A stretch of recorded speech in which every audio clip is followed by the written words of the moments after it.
So we're cutting a Morse taper 2 on this. This nut is locked up. It has been removed from down here somewhere, which is the lead screw nut. Got digital DTI here and a manual DTI here, and we want 49.995 thousandths per inch. So you can see that's on 1 inch, and we're on about 32 there. I've just adjusted it, and we'll bring it back off the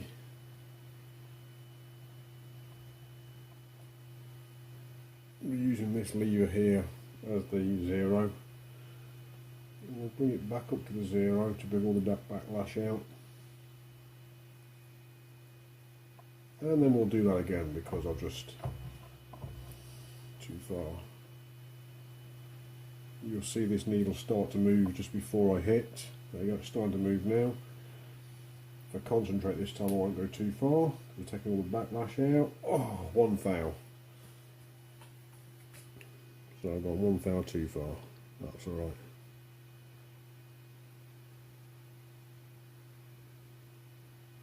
Just tapping this to get every kind of bit of play out of it. You can just about see that needle here, can't you?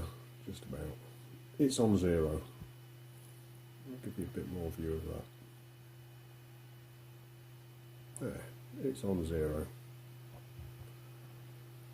So now I'm going to crank the carriage 1 inch forwards, and I'm looking for 24.999999999 thou on this, because that's half of the 50 thou per taper which we need for this Morse taper.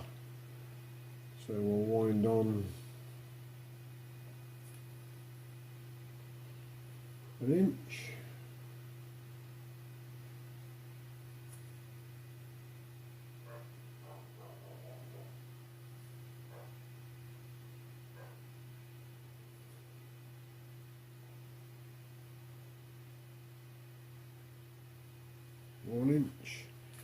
And we've got 23.5, so I need to adjust it again. But I'm getting closer, very much closer. Been doing this for about 3 attempts so far. So crack off the blocks and adjust it. About half of what I've just took, so about a quarter, I reckon, about there. So we'll do all that again, and hopefully that will be absolutely bang on.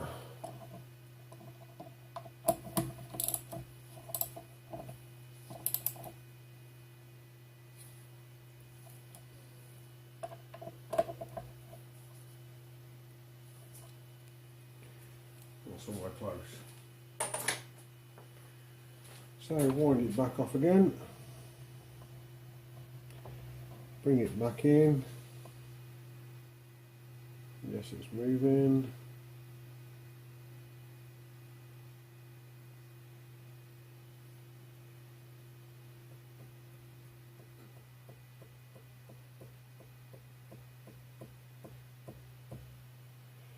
Half a thou this time.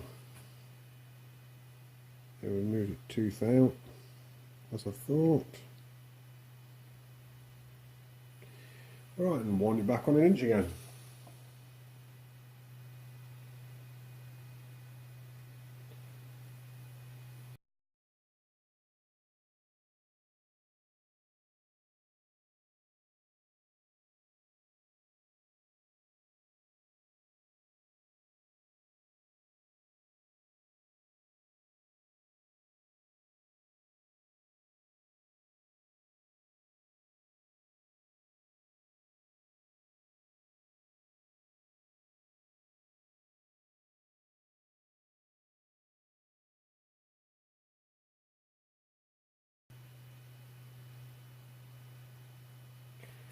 1 inch, and that's half a needle's width under 25. So that's repeated twice. It's very close. So I'm happy with that. I am going to cut that D-bar. And just out of interest, let's see where that 0 is an inch. Okay, not to worry, there we go. Right, so let's get rid of all these. I'm going to cut that D-bar. Let's cut that D-bar.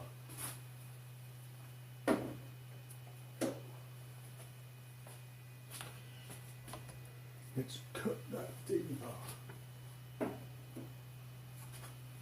Alrighty, let's see what she spins like. Put some oil in the bearings.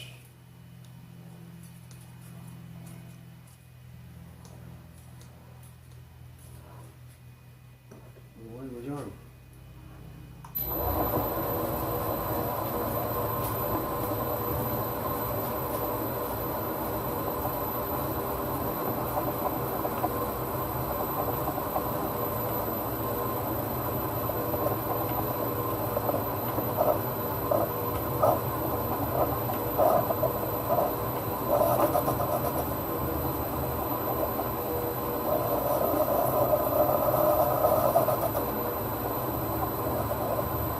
Are you seeing this?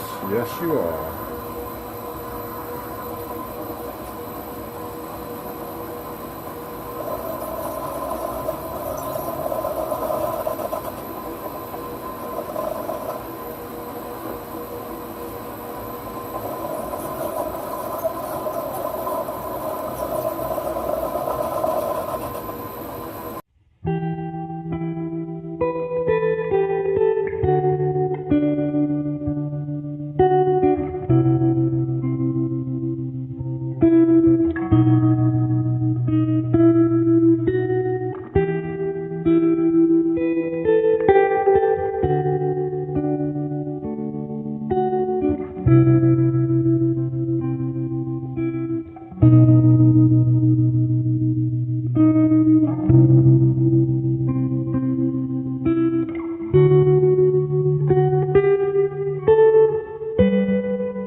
Okay, the battery ran out, so I just carried on. I've just remembered that the battery ran out and it's been on charge, so I've got the camera. I turned the taper as you saw. I've turned the straight shank here. I've turned the radius here. Flat section here. Faced it off there. 3/8 24 TPI here. That was a bit of a disaster. But it's there. Now I've just drilled it into about here, tapped it into about here, so I'm just going to part it off at the back here. He says. I think what I'm going to do for a start is I'm going to take this land down a little bit further.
That's it. She is separated. Excellent. Unlock that. Take that out. There she is. Now, I haven't been able to test the threads, so they're either going to work or they're not. There's a bit of a nub to take off at the end there, but not to worry. And the chuck isn't with me right now, so I'll get the chuck in a bit. I'm going to get some food now. I'm quite happy with that. And that looks just like a Morse Taper 2 drill. Oh, but the only thing is, I think it's a bit too long. I think it's about 1 inch too long. So all the extra that I've gained by having that little minute chuck, I've just thrown away by making the arbor too long, but not to worry. Right, so here is the Morse Taper 2 drill arbor.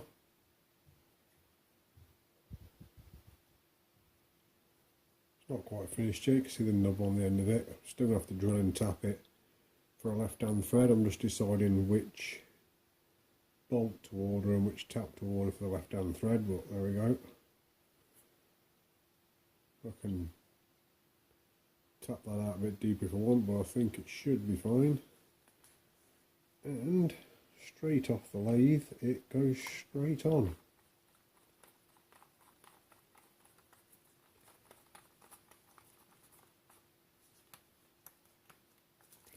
And registers.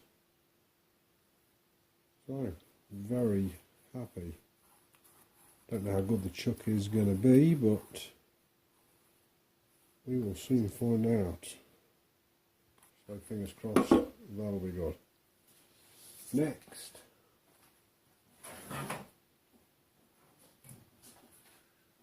You might have seen my last video.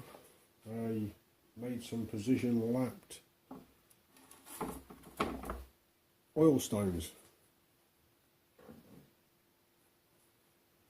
So I made a box for them and got the soldering iron out and did some graffiti on the front of it.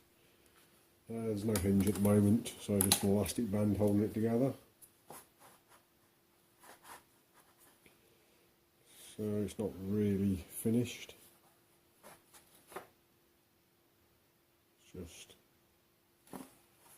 semi-good at the moment.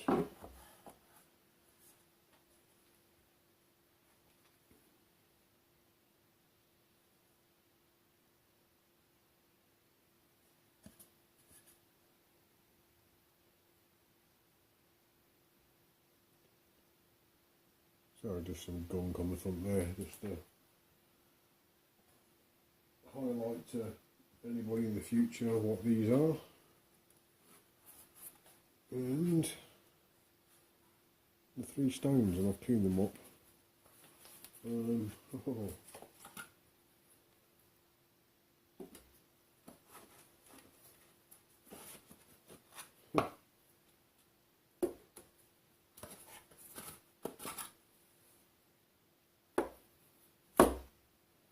A, B and C.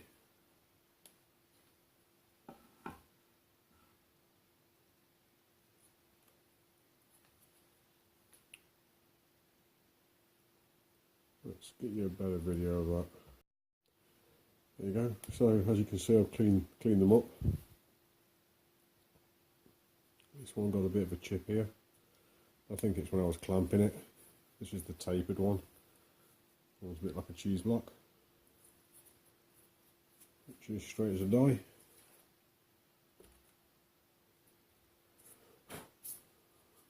Oh dear, sawdust on the lathe, not a good idea. And there you go, that one there cleaned up. Obviously yesterday when I was doing the video showing these were filthy. I'll just clean them.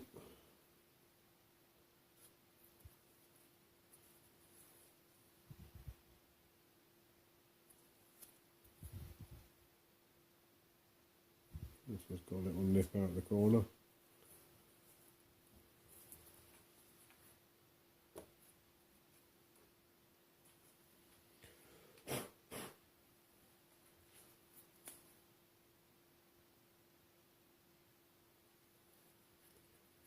some dirt on the corner. This one's got a little nip out the corner here. Some more dirt on it. As you can see, it's all cleaned and stowed away in there.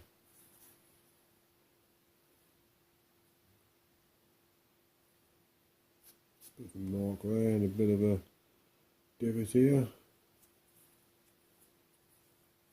That's pretty good.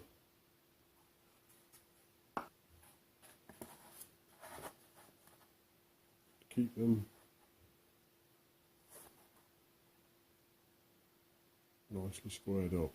B on A, C on A on B, C on B, A on C, B on C. Reap the smooth surface. Position lapped stones, oil stones, A, B and C. So I need some kind of hinging method for this. I don't know what I'm going to do yet. I'm going to make something on the lathe and the milling machine for it. Obviously is a hinge and a latch. And then I shall probably fill the box, prime it all up and give it a good painting and just varnish the front over the burnt in lettering. Okay, so when I was doing the precision stones, you saw this vice in bits being touched up. So I'm coming in here to fit it. As you can see, it's a bit oversized for the machine. I don't know if you can see that very well. It overhangs quite drastically. Anyhow,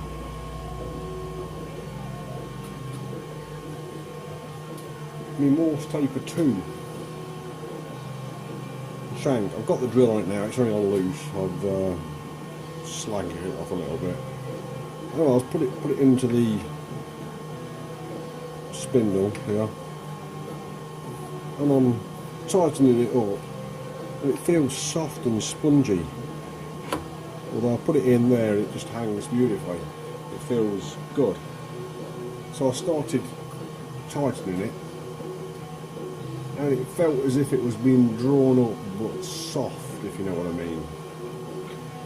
Well, this is the culprit. The bolt that I made, it's pulled here. So clearly this is not going to work. I've just ordered a new bolt. It's not going to be as nice at the head as this. This sits on a collar that I made that has a recess in it. That recess sits in the spindle, and that sits on top of the spindle and basically centralises the bolt, because it was whipping around a little bit. I was hoping to test the drill of it today. And I could, as it is there now, test it, get a DTI out, you know, stick it on the side, see what kind of run out we've got and what have you. But I don't think I'll do it any justice. The next thing is my T-nut, my T-nuts here. I need to make some hardware for clamping this vice, so the idea I've got is I'm going to use the normal slot here, and I'm going to make a washer with an 11mm feature on it, a bit like that, and then about 30mm around the outside, so it drops into that slot and it's got a nice cushion, so it'll sit there, something like that, a little bit like that. Hopefully not fall off, but it'll be a lot wider, with a 6mm hole in it, and there's a bolt in it, or I've got a selection of hardware which I ordered for the T-nuts, which are various length stainless steel double-ended threaded rods, just for holding stuff on the surface the milling table. Whichever way, it doesn't matter. I've got cap screws as well. I've got some cap screws here, they just need the threads cleaning out. Stainless steel. They should be fine.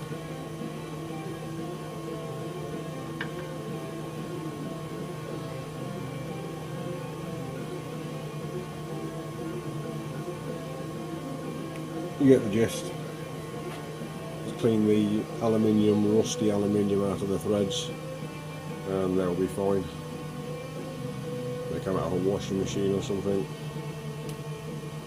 Seemed a shame to chuck them, so I'm going to use them for this, I think. But I can't do anything without this bolt, and the taper looks good. I don't know how to get it out now because I rammed it in a little bit and got it out. Okay, they ram it in too tightly, but I just want it to stay in. So we'll demonstrate that again.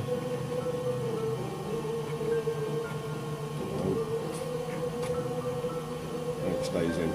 Don't even try. I'm guessing it's going to be alright. I might blow it up and stick it into a sleeve and check it. But that ain't getting tested today neither. So I'm going to have to find something else to do. You might wonder about the cream colour. It's taken a long time to dry. I don't like watching paint dry. This is the colour that I painted on there. It was satin white and it just tracks the dirt like anything, like it does satin white. But this, even after 24 hours, is still tacky. Whereas that's been in the oven at 100 degrees centigrade for about 45 minutes. I left it a bit long because it blistered here and it blistered here. But where it hasn't blistered, it is, well, it's blistered all over the shop to be fair, but where it hasn't blistered, it's perfect. So probably half hour would have been better at 100 degrees. When it came out, the metal was hot. And it took about 3 hours to dry, so to cool down. In that time, the paint is just, it's dry. And the colour's quite nice. It's like a creamy colour. I like it.